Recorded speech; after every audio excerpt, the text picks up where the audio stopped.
No, thank you so much, Prabhu. I've just asked to speak something today. So thank you to Dharmendra Prabhu. Thank you to Rohana Mataji for your kind words. And thank you to all the devotees who are here online. I think I know some of you, Pankaj Prabhu, Anita Mataji.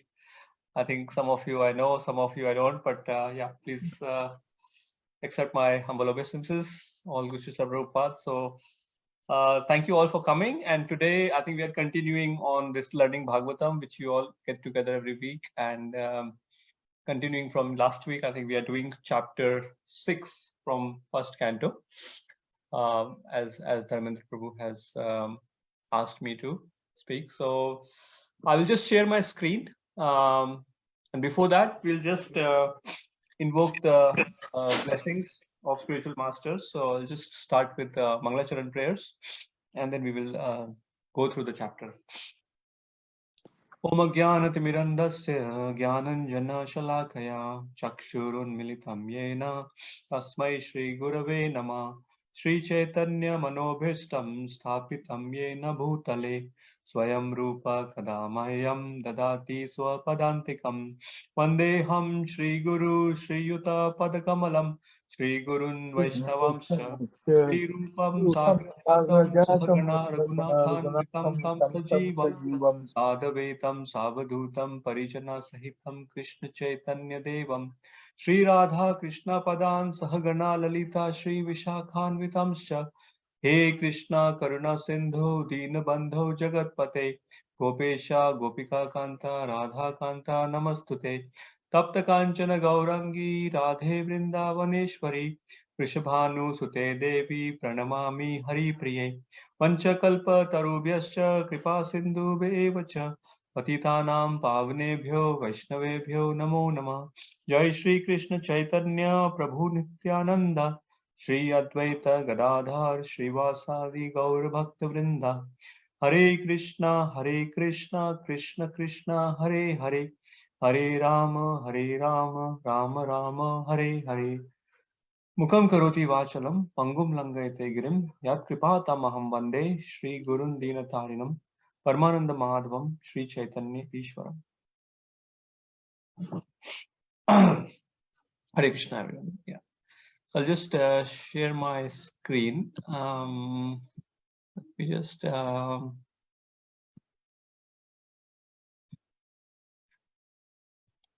the screen. Sorry, I'm the last slide here. Let me go on the first one. Yeah. Can everyone see the screen here? Yeah, perfect. Thank you. Right. Okay. So this chapter is entitled, chapter 6 is entitled Conversation between Narad and Vyasadev.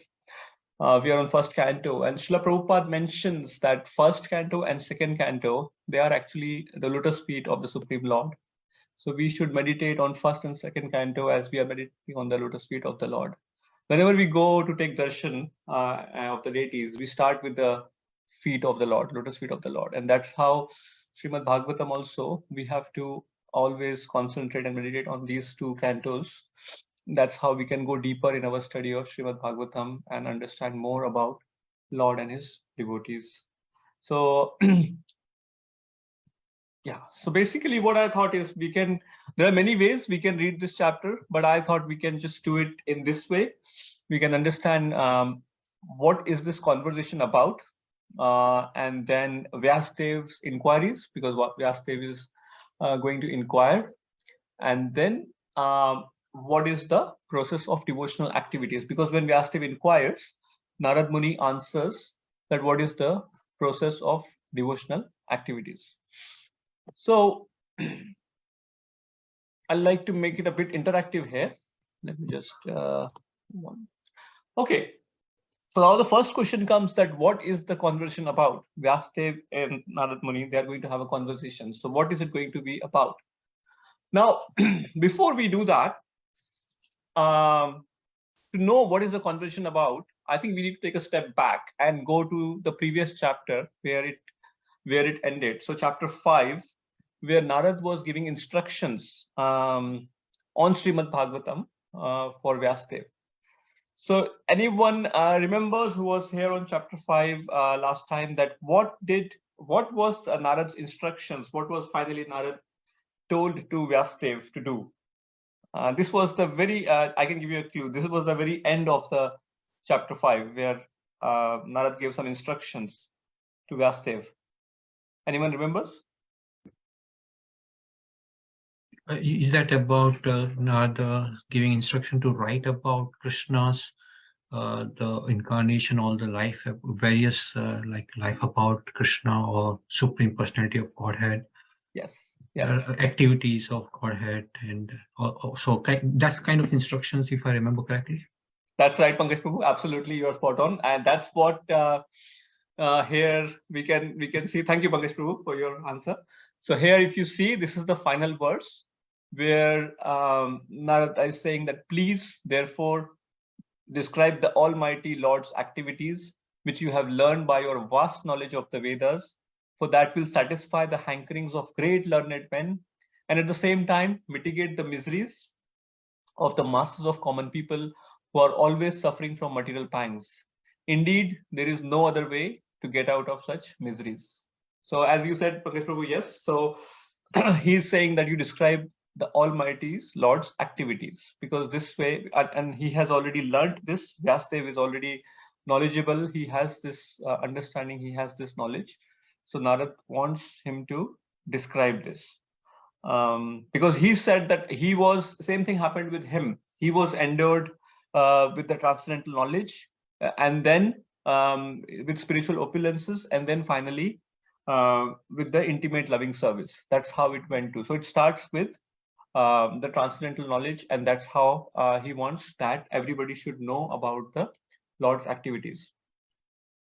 So the thing is, when he mentions that, and this chapter begins, if you see the beginning of this chapter, when this instruction came to Vyasadev, instead of following this instruction straight away, Vyasadev started his inquiries, and he made 3 inquiries. Now, why did Vyasadev not straight away got into following the instruction of Narad? Why did he not just agreed and just went on describing the Lord's activities? And rather than that, why did Vyasadev started inquiries? We will see what inquiries Vyasadev did, but the question is, why did he not follow the instructions straight away? Anyone has any thoughts on this?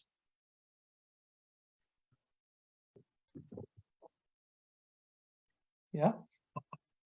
I think Vasudeva wanted to know more about Narada's life, how the Narada's life, what he did, what after like his like birth, and what he did departure from the great sage. So I think he kind of inquiring more. He was more keen to know more about Narada. Yes, that's a good point, Pankaj Prabhu. I think you're getting very close. So then maybe we can go further into this. Why did he wanted to know more rather than just following the instruction? What was it what he was looking for? Why did he wanted to know more?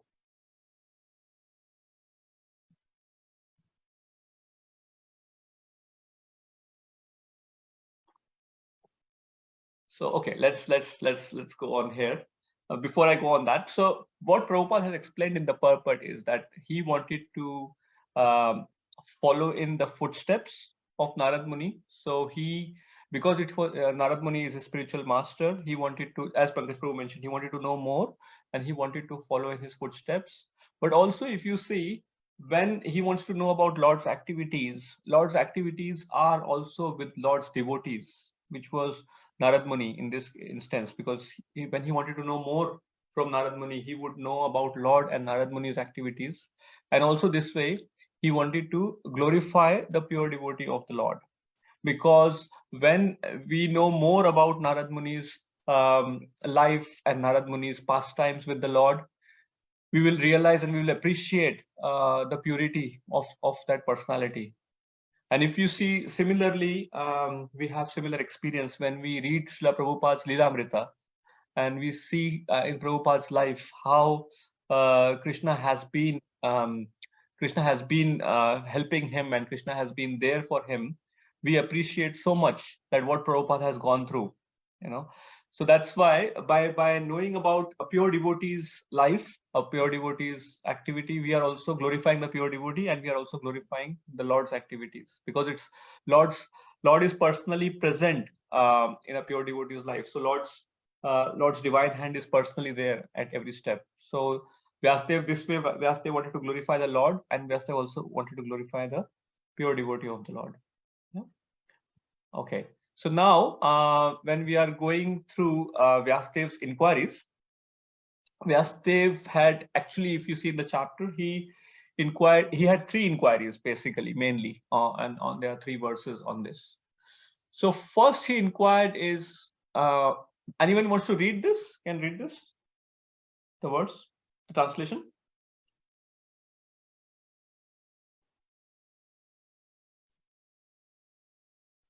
Hare Krishna, Prabhupada. I don't mind reading it.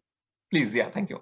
Thank you. Sri Vasudeva said, "What did you, Narada, do after the departure of the great sages who had instructed you in scientific transcendental knowledge before the beginning of your present birth?" Thank you so much, Jessica. So this is what he is. First thing is that this is first inquiry, that what did he do? Because in the previous chapter, as we know, the great sages had instructed him. It's actually, the Sanskrit word is Vigyan, which Prabhupada has converted in scientific transcendental knowledge. And this transcendental knowledge we always get from our spiritual masters, from our gurus, from the Guru Parampara. You know, the 4th chapter of Bhagavad Gita is also entitled Transcendental Knowledge, which is also mentioned as Divya Gyan. And if you see, when we pray we do Guru Puja, we say Divya Gyan Hriday Prakashito.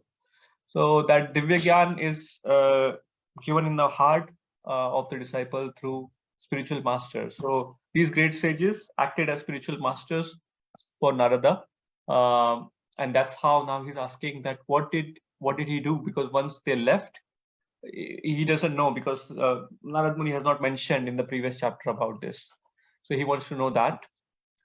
Now, there are 3 reasons which Prabhupada mentions about Vyasadeva, why he has putting this question.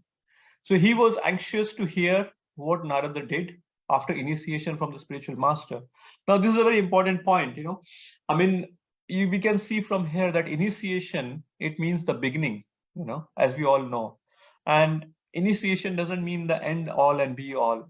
So basically, it's not that once we get initiation, the job is done, and there's no need to do anything else. You know, generally the anxiety is there till we get the initiation, but once initiation is achieved, I think we get a bit relaxed, that okay, you know, now I can go home and take rest. But it's not like that.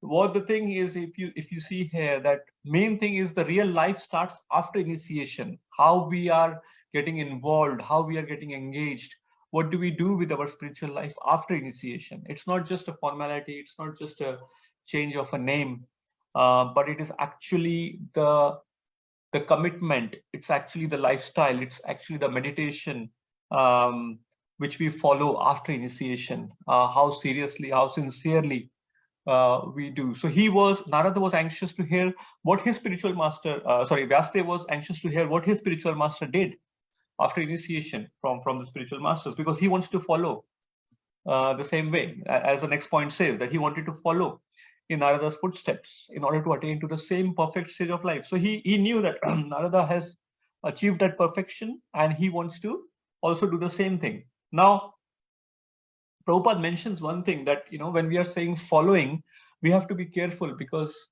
following is one thing and imitating is another thing. So we have to be careful that we are following, but we are not imitating, you know. So there is a word in Sanskrit, it is called anukaran and anusharan. So anusharan is we take the surrender, we take the shelter and we follow, but we don't imitate. So it's the principle which we have to take, but not exact. So some of the actions which we might not do, which our spiritual masters have done, but in principle, we have to lead the same kind of spiritual life. So that's we have to have a distinction between following and imitating. Yeah. So he wanted to follow in Narad's footsteps. And then the third point here, which Prabhupada mentions, is that he also had a desire to inquire. Now that he said that the desire to inquire from the spiritual master is an essential factor to the progressive path, which is called as Sat Dharma Pracha. Now, this should always be there, that we need to know, we need to inquire about spiritual life. Our questions, our inquiry should be very much spiritual in nature. Not that, like Prabhupada says, not that we go to spiritual master and ask for material benedictions or material benefits or asking for material progress, but we want to we inquire on how we can progress in our spiritual life. And this is very important. We have to inquire, because by inquiry only our doubts will get cleared. Otherwise, in our own mind, we would be having our own impressions, maybe our own mental concoction. We will be very speculative. Somewhere I read this, Prabhupada says that, a materialistic person is speculative and a spiritualist is thoughtful, So we don't want to be speculative. We have to be thoughtful, So it's so important to inquire from Vaishnavas, from spiritual master, so that this way our doubts get cleared. And once our doubts get cleared, we go to the progressive path of spiritual life. Yeah. I hope everyone is with me. Everything is, yeah, it's all okay. Yeah, fine, good, thank you. Yeah, okay. Now, this is the final. No, not final. This is the next inquiry. If someone wants to read this.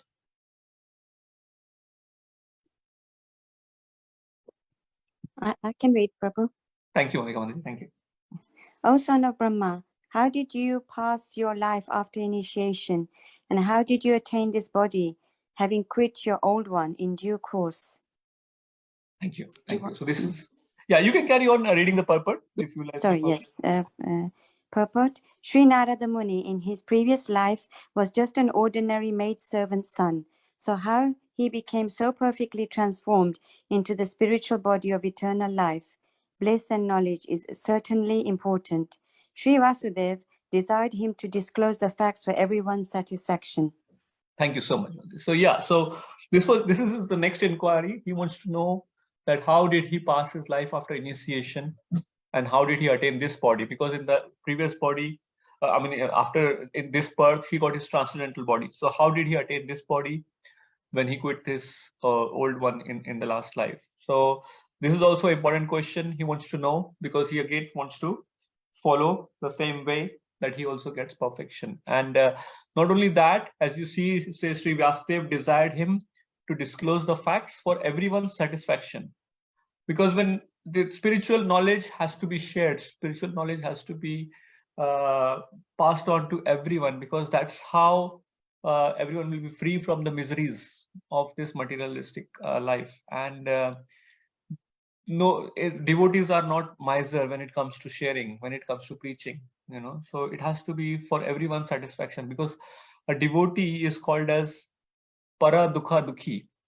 When a devotee feels for others, like Srila Prabhupada always used to feel for others. So devotee wants that everyone should be happy, everyone should be satisfied. And by knowing about a life of eternal life of bliss, knowledge, and eternity, everybody will be satisfied, because this gives us satisfaction, knowing that there is something beyond this material sphere or material world. So that's how Vasudev had this desire.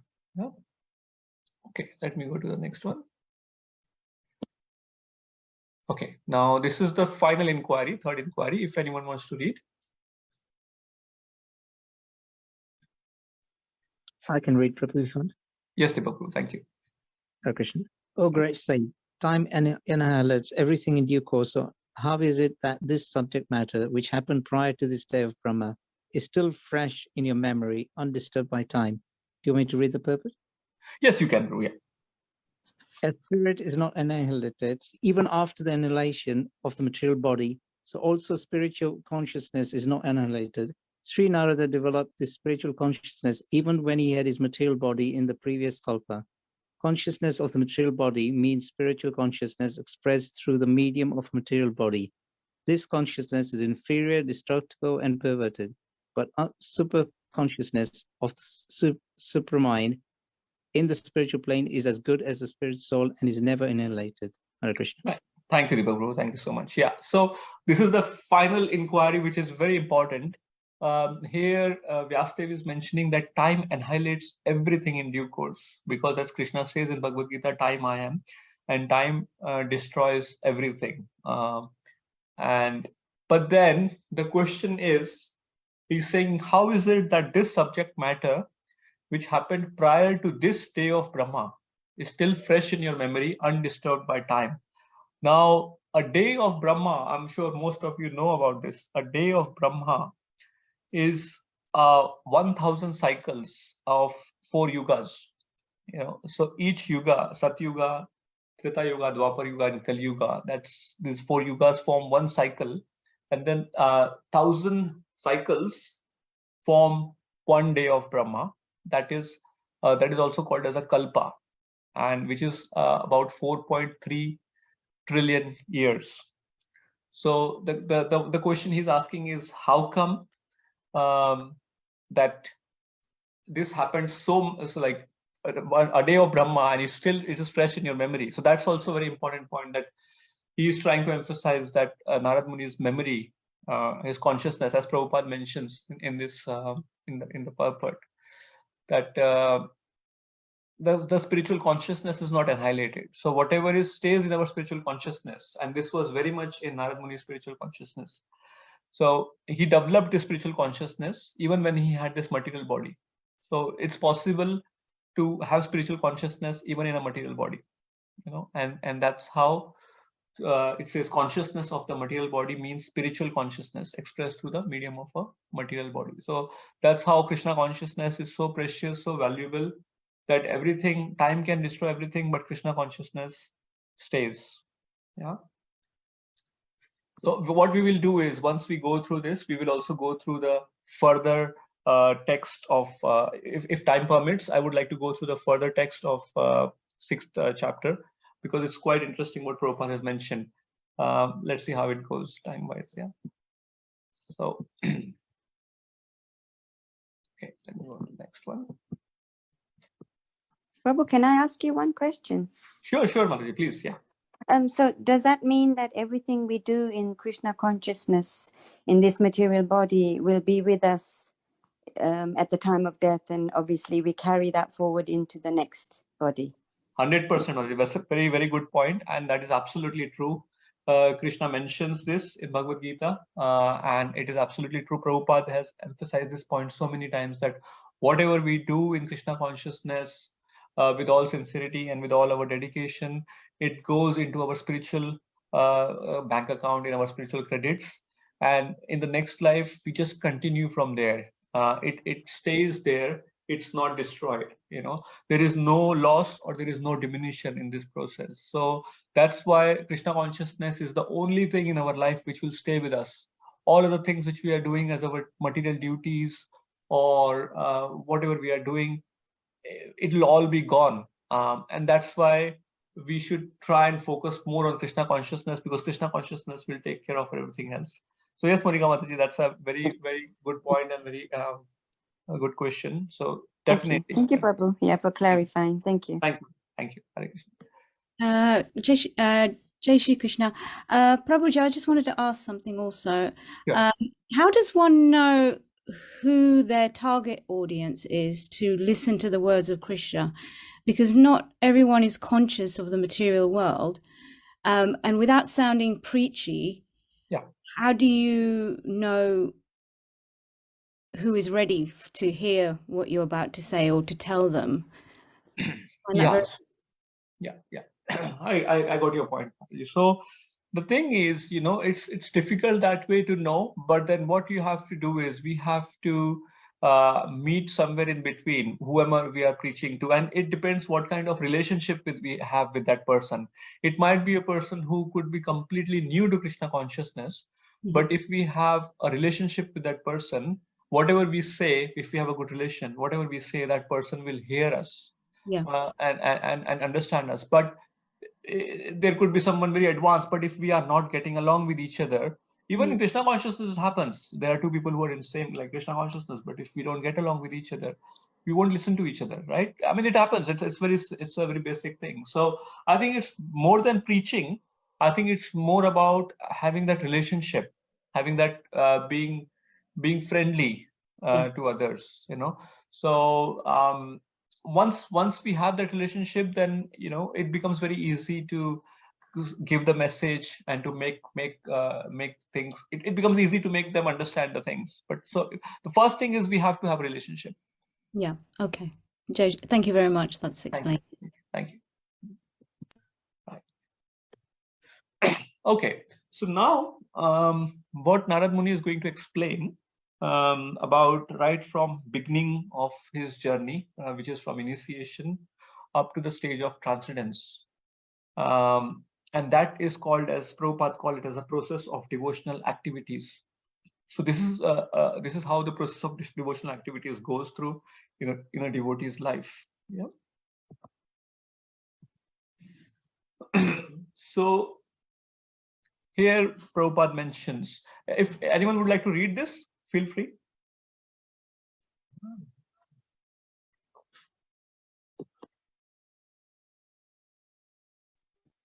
Hare Krishna. Hare Krishna. Can Yes, I please. read? Yes, please. When Naradji was impregnated with spiritual knowledge by the grace of the great sages, there was a tangible change in his life. Although he was only a boy of 5 years, that is important symptom visible after initiation by the bona fide spiritual master. Thank you, Hitamali. So now this begins with initiation. Now, if you see initiation, as we know, is like a process where a spiritual master gives you a name and newbie things. But here, it's more important about the spiritual knowledge, and that's why we say that in Krishna consciousness, in ISKCON, our Param Siksha Guru is Srila Prabhupada, because we get spiritual knowledge from Prabhupada first, and that's how. That's also one of the initiations. So in that sense, we are all initiated by Prabhupada, because Prabhupada, in that sense, Prabhupada has given us that knowledge. Prabhupada has given us that understanding. So that is Siksha Guru and Diksha Guru. There are two things. So here we are talking about Siksha also. So Narad Muni was just only 5 years of age, but then also there was a tangible change in his life. So knowledge, spiritual knowledge, that's the real knowledge which brings a change in the heart, and that is what spiritual Krishna consciousness is all about. It's not about changing our externals, it's not about changing our dress. Of course, we do that because that also happens as a part of the process, but mainly it's a change of the heart. It's a change of the consciousness. It's change of the thoughts, it's an internal change. And that happens when we are touched by that spiritual knowledge, when we have that understanding of the spiritual knowledge. Yeah. Okay, and then after that, I'll quickly read this because just one sentence here. So actual association of devotee brings about a quick change in life for spiritual realization. Now, he got initiation, and that happened because he was associating. Narad was associating with devotees, and actual association, Prabhupada says actual association. So association where Narad was willing to hear from them. He wanted to hear from them. He wanted to serve them. Association doesn't mean just being around, but also association means taking that to the heart, taking that sincerely. Hearing is also association. So as we know, when we talk about association, we talk about Vani and we talk about Vapu. So physical association and also association through the instruction. So this brings about a quick change in life. So a lot of times we see that devotees, they're completely new. They get a book on the street, they read it, and they just quickly, take to spiritual life very quickly. A lot of times we have seen in so many examples. So this happens. That's the power of association. That is. And of course, with pure devotee association, that can happen very, very quickly, because when we read Prabhupada's books, that change can come very quickly. And this verse which Chaitanya Mahaprabhu has mentioned, and Prabhupada quotes it so many times that sadhu sangha, sarva shastra kai, lava matra sadhu sangha, sarva siddhi hoye. So that perfection of associating with a sadhu brings about a quick change, as it says, brings about a perfection in life. So initiation, then association. Anyone wants to read this? There's a few lines here.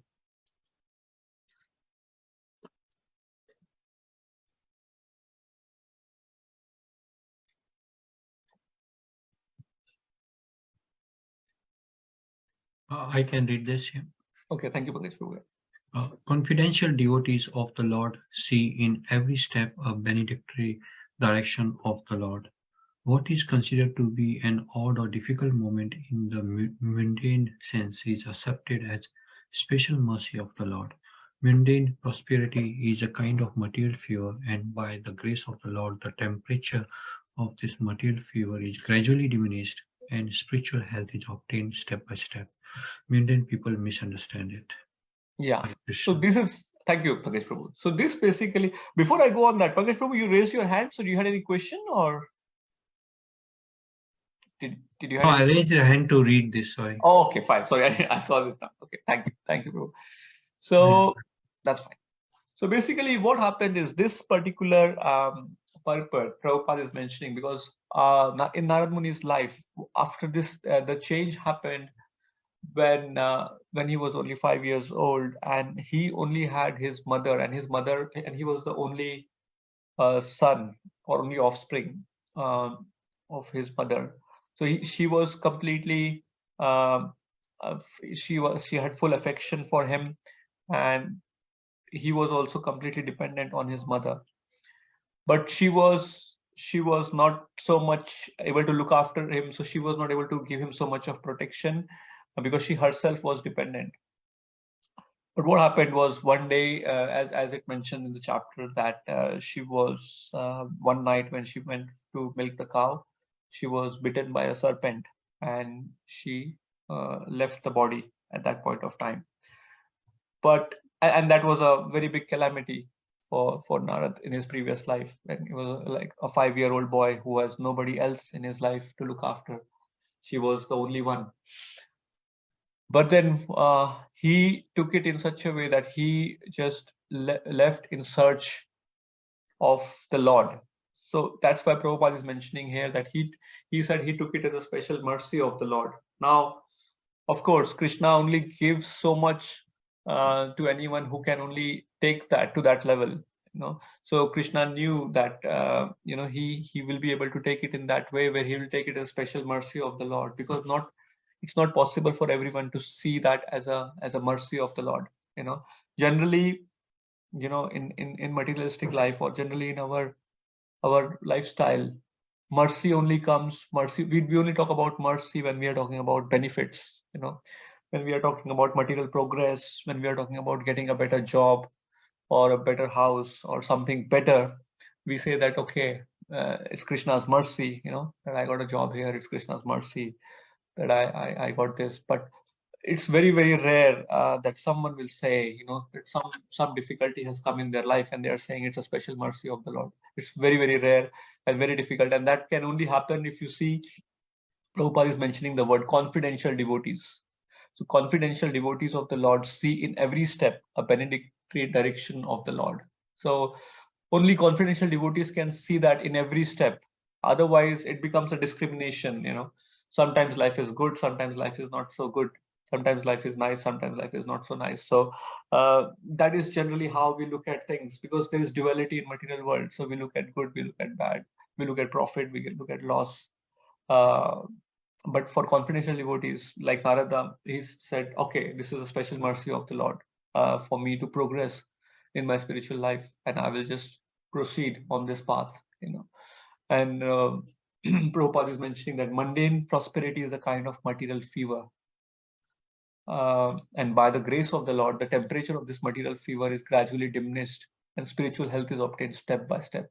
Mundane people misunderstand it, and it's so natural, mundane, when you know, materially there's difficulty, you know, we start questioning that, you know, why is it happening to me? What wrong did I do that, you know, I'm getting this? Because it's natural for us to think like that. That's how you know, everybody thinks.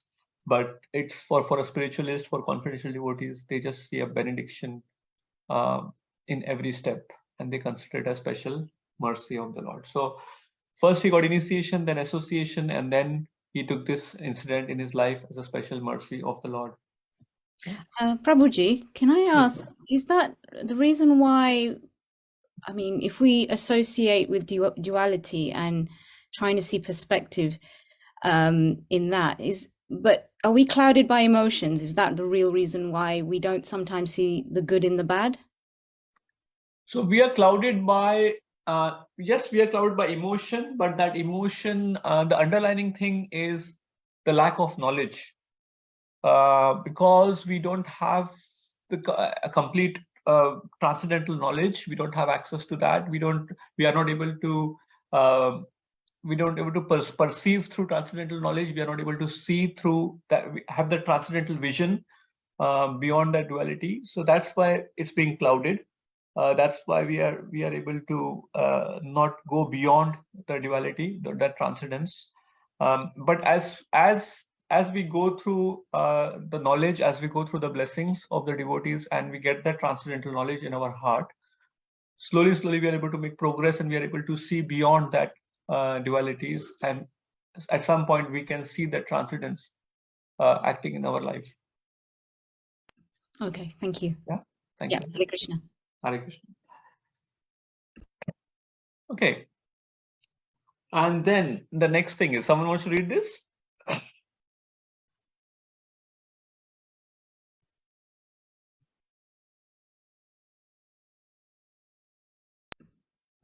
I'll go. Okay, thank you. Thank you. After getting an impetus in spiritual life, Sri Narada Muni, even though a mere child, did not waste time for a single moment with economic development. Although he passed towns and villages, mines and industries, he continually went on to progressive spiritual emancipation. Hare Krishna. Right. Thank you. So if you see, after this, there are texts mentioned that how he went through towns, went through villages, went through farms, went through forest, went through so many things, went through you know, where he saw gold and silver and so much of opulences, but he kept going through, and because he got this impetus in spiritual life, he was completely focused, he was completely determined that he wants to progress on his spiritual life. So he did not waste time for a single moment with economic development. He did not get caught up, oh, I'm seeing gold here, I'm seeing silver here, let me first get some economic development, let me do some economic development, let me take some gold with me first. I have still time to go ahead, I can just, you know, get something from here. But he did not waste time. So in spiritual life, a devotee, a pure devotee, does not want to waste time, because devotee knows that time will never come back, and time is limited in material life. One of the lectures Prabhupada mentioned once, you know, like was giving example. I'll just give you an example for today's date. So today is 1st December 2022. Right now it is 8:42. So Prabhupada said that, you know, we have just passed 8:41 on 1st December 2022. Now, if you pay £1 million to get that 8:41 back of 1st December 2022, you won't get it back. You know, that is so time, that is the value of a time. You know, sometimes I would say most of the time we don't realize, you know, how precious the time is and how quickly the time is going for our in our spiritual journey. Very soon, you know, time goes very quickly, and when devotees, when spiritualists, they know you know, the value. But generally we get so caught up that sometimes we don't give so much of importance to time, but we give so much importance to other things. And that's where the difference is, that we have to understand, we have to realize that this is very precious, and we have to be very careful on how we spend our time. Generally, the materialistic way of approaches, we have to be very careful on how we spend our money, how we spend our, generally, where we spend our money, how we spend our money. We don't want to waste money, which is good. But then most importantly, the priority should be, we should not waste time. We should be very, in a nice way, we should be very calculative of spending our time, because we should say that this is the very most expensive resource I have, and I'm not going to waste it. I'm going to invest it very nicely, like how we invest our money. I'm going to invest it for the highest benefit, for the highest purpose. So that's what Narad Muni was. He did not get distracted. He did not get diverted. He did not lose focus. He continually went on to progressive spiritual emancipation, and he just carried on. I'll just move on to the next one. If anyone has any questions on this. Okay. If not, then someone wants to read this.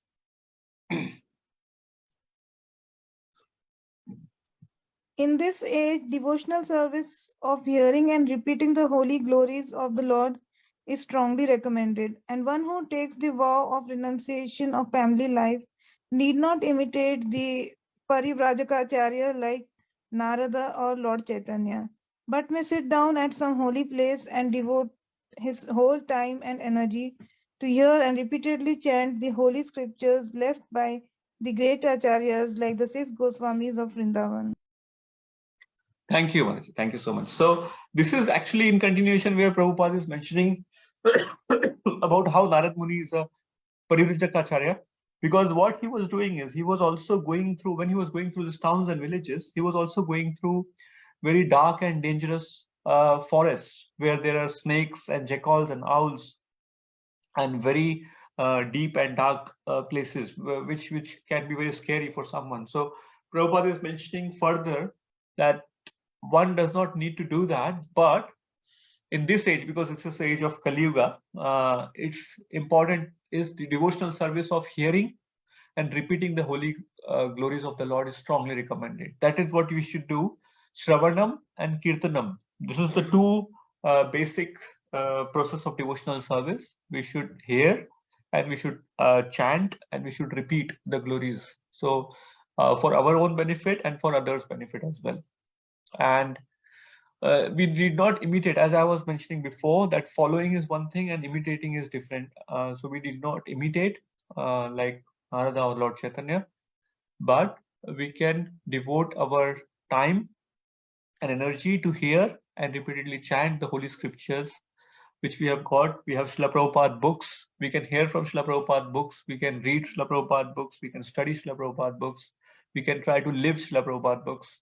And we can also distribute Srila Prabhupada books. Today is a book marathon month. I was just thinking that how it's making sense with this topic, that we can also, when we are reading, hearing, studying, we can also distribute Prabhupada books for everyone else's benefit this way, So, so it started with initiation, association, special mercy, time, not wasting time, and then devotional service. This is how his process of devotional activities going on. Okay, next one. Anyone would like to read this one?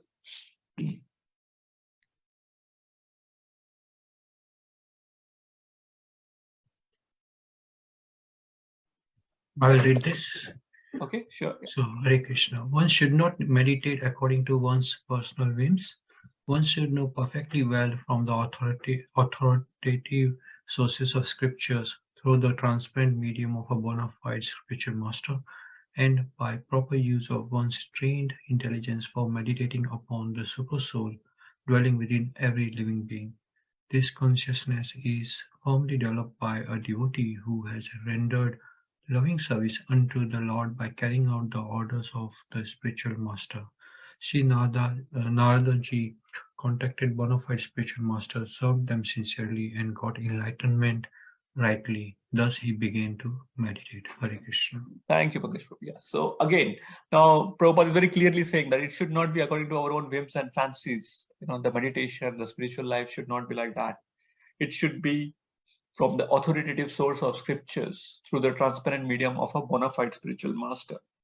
So he's talking about Guru and Shastra. So normally we talk about Guru, Sadhu, and Shastra. So three things are covered here. So bona fide spiritual master, and through sorry, authoritative sources of scripture. So we should always refer scriptures, and also we should hear the scriptures through transparent medium of a bona fide spiritual master. So when we read Srimad Bhagavatam, when we read Bhagavad Gita, we read through the purports which Srila Prabhupada has mentioned.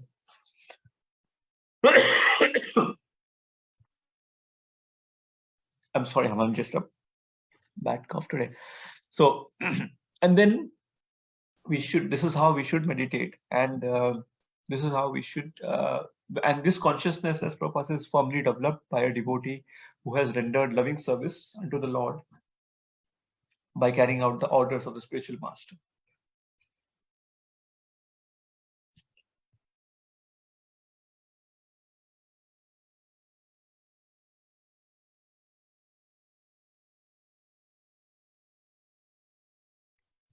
Sorry. So it's not just by reading, but also we have to the devotee carries out the orders of the spiritual master. That's how devotional service is. By Prabhupada, that's what Prabhupada did. Prabhupada was just carrying this instruction of his spiritual master for so many years, and ultimately he wanted to carry out these orders of his guru to reach this message in the West, as spiritual master mentioned. So yeah, so the next thing is the process of devotional activity is also that we should know perfectly well from the scriptures, and also through the transparent medium of bona fide spiritual master. Yep. I think this is the last one. If anyone wants to read this. The word bhava is significant here. This bhava stage is attained after one has transcendental affection for the Lord. The first initial stage is called Shraddha, or a liking for the Supreme Lord. And in order to increase that liking, one has to associate with pure devotees of the Lord. The third stage is to practice the prescribed rules and regulations of devotional service. This will dissipate all sorts of misgivings and remove all personal deficiencies that hamper progress in devotional service. Thank you. Yeah. So as we progress, this stage is the advanced stage is bhava stage, and it begins with Shraddha. And that's why when we start with some little faith in our spiritual life, or a Shraddha, or a liking for the Supreme Lord. But that it has to be continued. And if you want to continue that Shraddha, if you want to increase that Shraddha, it has to be sadhu sangha, Adav Shraddha, sadhu sangha, tatha bhajan kriya. It's like that, So Shraddha and then sadhu sangha, and then we get bhajan kriya, which is the initiation, associate with the pure devotees of the Lord. And then the third stage is when we say bhajan kriya, that is to practice the prescribed rules and regulations of this devotional service. And this is very important. A lot of time we think it's a bit strange, because when we are in material life, we follow so many rules, so many regulations. We know that on a traffic light, we have to stop at the red light. We can only go when it's green. We can go at a certain speed. If there's a speed camera, we follow all the rules and regulations. But somehow in spiritual life, sometimes we feel that why there should be so many things which we have to do, Why can't we just, because, it's devotion. Why can't we do it the way we want to do it, But it is what it is. If we follow rules and regulations, that is our commitment, that is our sincerity, that is what Krishna is testing in us. So this is how we practice devotional life, by following the prescribed rules and regulations. Because initially our love is not spontaneous, so we have to develop that, and that's why. But at one stage, when it's a spontaneous, loving devotional service, then we don't have to. Obviously, it's natural. Then it's not that we are being forced, but somehow we feel that we are being asked to do it and we don't like it. But that is how we progress in our devotional life, that by being submissive and by surrendering, we progress in our devotional service. So this will dissipate all sorts of misgivings and remove all personal deficiency that hamper progress in devotional service. So this is how step by step, this is the process of devotional activities which Narad Muni went in his life, and finally he achieved the transcendence beyond this material nature. And so what happened was, in his previous life, he left his body, and as soon as he left the body, he was informed, as it says here, informed by the personality of Godhead that he would be awarded a transcendental body befitting the Lord's association. Narad got his spiritual body as soon as he quit his material body. So in his previous life, he did a meditation on the Supreme Lord, and he did get a glimpse of the Supreme Lord in his meditation, but then Lord went away from his meditation and he tried again. But as Prabhupada mentioned, it's not a mechanical process that you can, it's not a way that, okay, if I do this, I can see Lord Krishna. Maybe if I do this particular thing, I can see Krishna. Krishna is obviously, by his own will, he can be seen by the devotee, but there is no mechanical process. So he couldn't see again. But then Krishna came, spoke to him. He couldn't see, but he heard from Lord Krishna that in this life you would not be able to see me, but in next life, when you get a transcendental body, you will be able to see me face to face, and you will be able to carry on from there. So then he got this transcendental body, which is free from material affinity, and then it says it's invested with 3 primary transcendental qualities. Eternity, because Narad Muni's body is eternal. Now he doesn't change his body. That's his transcendental body. Freedom from material modes and freedom from reactions of fruitive activities. So like Sat Chit Anand, that's what his body is, same as body of the Lord. And as we know, this material body is always afflicted with lack of these 3 qualities. We don't have this. And the devotee's body becomes at once surcharged with the transcendental qualities as soon as he's engaged in the devotional service of the Lord. It acts like the magnetic influence of a touchstone upon iron. So the influence of transcendental devotional service is like that. So this is how Narad Muni went from his previous life to this life of transcendence. And this is how he explained that how the process of devotional activity is, beginning from initiation and right up to transcendence. Now that is a journey which we all are on, and it might take some lifetimes, or it might be less than that, or it might be more, but at least that journey has begun for all of us. So this is how Narad Muni's conversation ended with. Obviously, I wanted to cover more because they are very nicely mentioned text and purpose of Prabhupada, but I'm conscious of the time. So in 1 hour, we could only cover this much. I know we are nearing to the end of it. So I think, yeah, I will just finish here, and I would like to say thank you to all of you for your kind attention and for kindly participating in this. If you have any questions, as I think someone has put in the chat box, you can please raise your hands. I think we have a few more minutes. I think I'll hand over back to Rohana Mataji.